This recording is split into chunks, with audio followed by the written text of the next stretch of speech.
mi plátky, chce zpátky. Music mě bere pryč jako mamní látky. Já mám v píči, chtěj to brát mi. Vyjebaný stavy, co vylejzaj zátmy. Měl bych aspoň chvíli ještě být fucked up. Až to vyléčí, nebude o čem psát. No, nevideli sme sa 4 mesiace. Sme späť v mojom kancli. Zase sa veľa vecí zmenilo, pozeral som si teraz moje staré videá. A úplne ináč to je teraz. Veľa vecí sa zmenilo. To si hovorím stále v každom videu, lebo nerobím to tak pravidelne, ale chcel by som začať robiť tie videá pravidelne. Nech to má nejaký zmysel, nech tam vidno aj nejaký progres, lebo teraz v každom videu robím úplne dačo iné. Takže sme v mojom kancli, tu mám pracovný stôl, tu je kuchynka, už som tu ostal sám, boli sme tu traja. Mali sme ísť robiť spolu trading, to neviem, to je bolo v nejakom videu, že máme kancel, ideme robiť trading. Po uzavretí zmluvy a zobratí kanclu som proste dostal prácu v Jimbime, takže som po mesiaci odišiel, čiže v kancli som ani nebol poriadne. Vlastne sa to tak rozpadlo, chodili sme tu občas strihať nejaké videá, ten druhý typek, on proste odišiel, nebol tu s nami, netradil, ten môj kamarát, on tradil dačo, ale spolu sme to proste nikdy nerobili. Takže proste rok prešiel a teraz je už druhý, sa mi zdá. A ostal som tu sám, mám celý kancel pre seba už iba. Takže ja som aj rád, akože není teda nejaký drahý nájom, som v centre Košic. Takže je to celkom super. Ale k veci, chcem začať viacej točiť pravidelne tie videá, chcel by som si kúpiť nejaké svetla, nech to tu pekne nasvietím, nech to nie je také gadžovské, tu random. Hej, že chcem kúpiť proste svetla, pozadie a proste blbosti. Mám novú kameru, práve točím na Blackmagic. Fur som chcel Blackmagic, konečne som vytradil za svoj A7 III, som vymenil tento Blackmagic s filmovým objektívom, čiže myslím si, že to vyzerá celkom dobre. 12-bitový RAW, 4K, takže je to super. A ešte sa s tým učím, lebo má to manuálne ostrenie, takže musím sám seba točiť je veľmi ťažké, keď nemá vás kto zaostriť, takže je to také hit or miss. Hej, tu je vlastne môj kanál, kde som točil tie videá akože také random, tu úplne ináč som vyzeral, tu nie je ináč tento kamarát, čo je tu na. To sa k tomu dostaneme, to vám môžem teraz povedať. Mal som dvoch kamarátov, jeden bol proste taký, aby dvaja boli proste dlhoroční. Jeden bol od malička, proste bývali sme vedľa seba, odsťahoval sa do Trenčína potom, to z toho nič. Veľa času sme spolu trávili a riešili sme proste biznis a veci. A robili sme aj trading spolu trošku, aj proste sme chceli dačo spolu vybudovať a tak proste mať peniaze. Ale z ničoho nič proste mi prestal odpisovať a proste už vôbec sa mi neozýva, takže už som to nejak neriešil. Čiže o jedného kamaráta som prišiel. Tento druhý, čo je v tomto videu. On proste tiež dlhoročný kamarát, fakt dobrý furt mi pomohol, všetko pre mňa spravil, čo som chcel. A veľmi dobre sme si rozumeli, aj keď sme sa videli asi prvýkrát v živote iba, ale fakt, no nemal som nikoho iného takého dobrého kamaráta. Keď som mu povedal o tom prvom kamarátovi, tak ho proste vysmial, že čo to je za debila, že proste on toto by v živote nespravil a prešiel asi mesiac a spravil mi toto isté, tiež ma ghostol, proste neodpisuje, nedvíha. Takže ostal som sám. Už bez kamarátov úplne nikto tu už neostal. A ja hovorím, že úplne nikto, ale takí, čo sme proste fakt boli biznisovo založení, že ideme spolu niečo robiť, sa poťahať a proste už nie sú. Takže ostal som na všetko sám. Taký je osud, takže len toľko k tomu. Tu sú veci k tomu štúdiu, čo si chcem nakúpiť, proste taká lampička, taký poličku, tu by som chcel dať tu na toto to mám do auta na kemping a toto by som chcel, mám také pekné žlté platno, to chcem dať za seba, tu je držiak a tu nás sú svetla, čo chcem akože fakt najlacnejšie, chcem to mať čo low budget najviac, lebo to chcem iba vyskúšať, neviem jak dlho to budem robiť, či sa za to zase nevykašlem. Chcem toto začať akože nejak kvalitnejšie to točiť, lebo toto je taký gadžovský setup, že tu vlastne nič nie je poriadne, to je také random, takže chcem to mať pekné. No a nechcete toho dávať teraz dajak veľa peniazy ešte. A to sa premostujeme k peniazom, že v Jimbime ma vyhodili. No vyhodili ma proste z Jimbimu, už tam nerobím od marca. A čo som dával na posledné video na tej záhrade, že chcem stavať tam glamping a neviem čo, tak už je to hotové.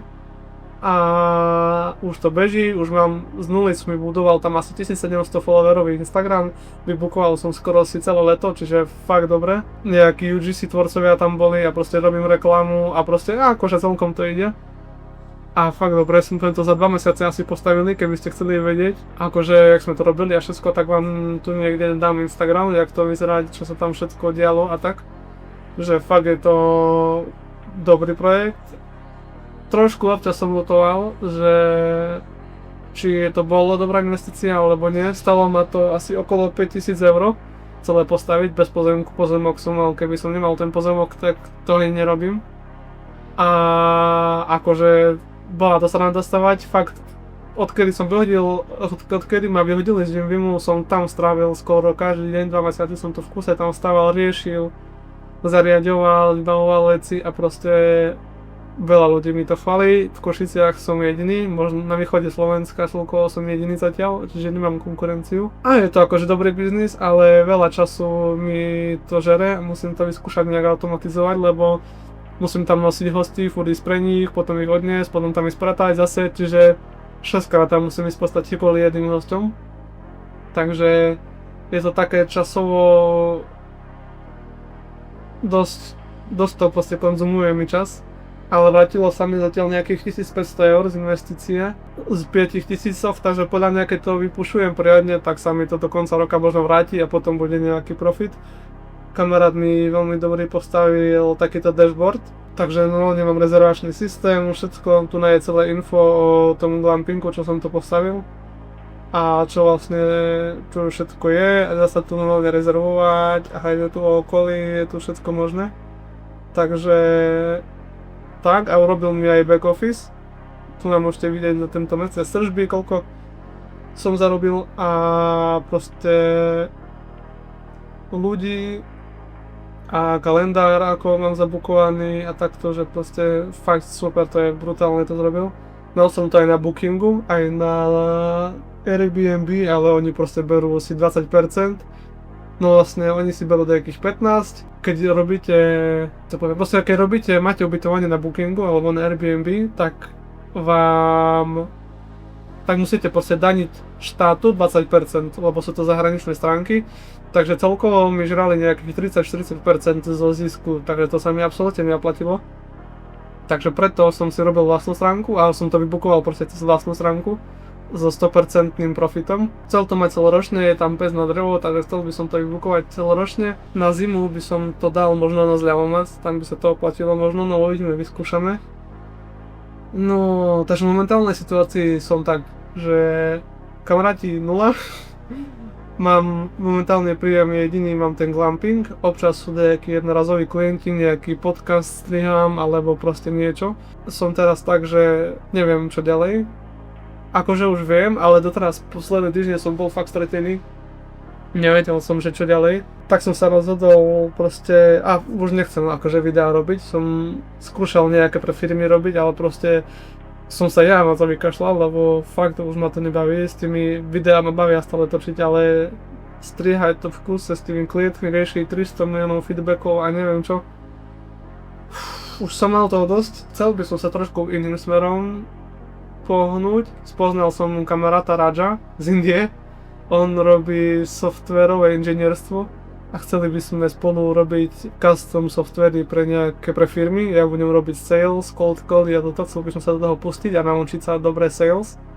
Takže, a on bude robiť proste ten software. To je prvé, čo idem robiť, on to fakt myslí vážne, takže ideme do toho all in. Mám nejaké rozrobené pohovory a skúšobné zadania s nejakými inými firmami, lebo chcel by som mať aj nejaký remote job. Ale teraz je taký market, že to je fakt super.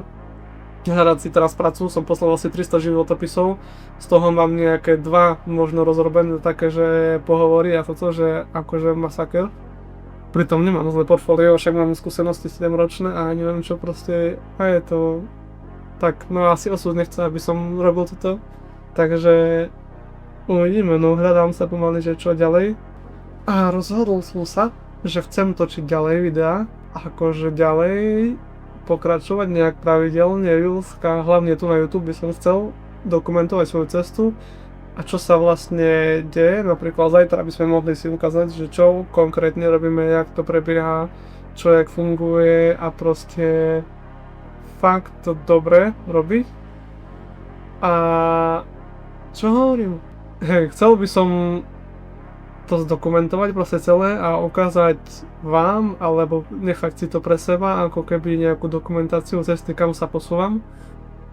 Lebo proste je to progres a trackovanie progresu a proste mňa to baví, takže uvidíme, akým smerom sa vyvinú tieto videá, o čom ich budem robiť, lebo teda doteraz boli proste random, o ničom vlastne tie videá, o všetkom, ale o ničom. A chcel by som možno nejaké na konkrétne témy robiť tieto videá. Keď už budem mať proste setup a urobené štúdio, tak proste chcem tu dačo točiť. Vylepšovať svoje komunikačné skilly. A tak proste ukazovať tú cestu toho 20-ročného podnikateľa, čo chce zarobiť peniazy. Dobre, vidíme sa zajtra pri ďalšom videu.